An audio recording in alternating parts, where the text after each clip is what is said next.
अज्ञानतिमिरन्धस्य ज्ञानञ्जनशलाकया चक्षुर्मिलितं येन तस्मै श्रीगुरवे नमः।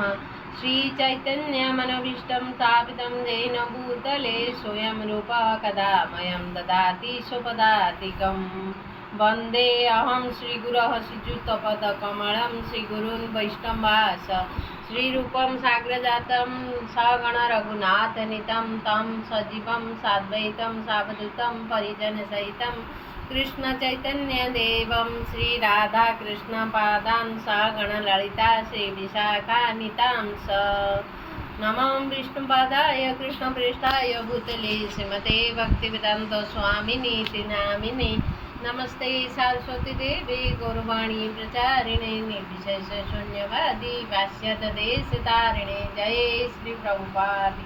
हे कृष्ण करुणा सिंधु दीनबंधो जगत्पते गोपेश गोपिकाकांत राधाकांत नमस्तुते।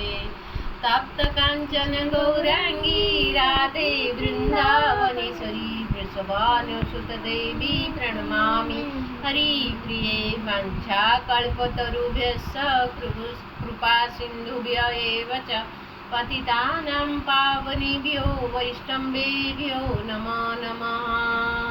जय श्री कृष्ण चैतन्य प्रभु नित्यानंद श्री अद्वैत गदाधर शिवासादि गौरभक्तवृंद। हरे कृष्ण कृष्ण कृष्ण हरे हरे हरे राम राम राम हरे हरे। ओम नमः भगवते वासुदेवाय नमः। पंचदशोऽध्याय पुरुषोत्तम योगः।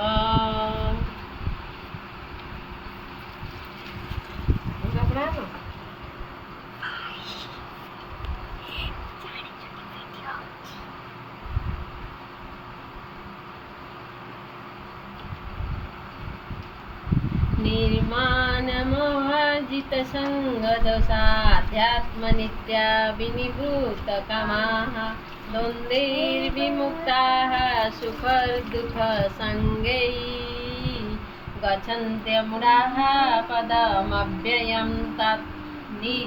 व्यक्तित मुक्त मान सम्मान मोहा मोह जित जय करी संग संग दोषा दोषयुक्त आध्यात्म आत्माधिकृत नित्या नित्य विनिवृत्त निवृत्त कामः काम पिपासा द्वन्द्वै द्वन्द्वसह विमुक्ताः विमुक्त सुख दुख संगे नामित गच्छन्ति प्राप्त हुए अमूढ़ा जे मूढ़ नुहे जे भ्रांत नुहे पदम पद अभयम शाश्वत तत्ताहा जे मोह मिथ्या सम्मान मिथ्या संगरु मुक्त जे नित्यता को बुझी पारिछि जे काम पिपासा को त्याग करिछि एवं दुख सुख रूपक द्वंद्वरु मुक्त जे जाने किपरि परम पुरुष भगवान को शरण रे आसीबाकू हुए से ही शाश्वत धाम बा भगवान परम धाम को प्राप्त हुए। हरे कृष्ण।